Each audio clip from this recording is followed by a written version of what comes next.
Hi friends, let's continue evaluating sounds or voices in Moroccan Darija.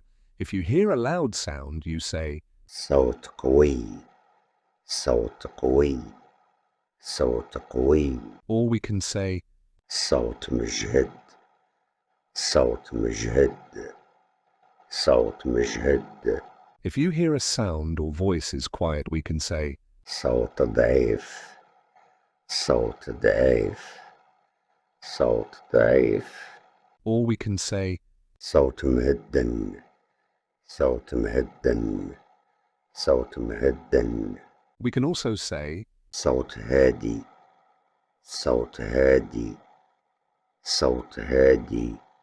and if a voice is clear or not, how can we tell? You'll find out in the next video. Don't forget to subscribe, comment, like, and share these videos. Thanks.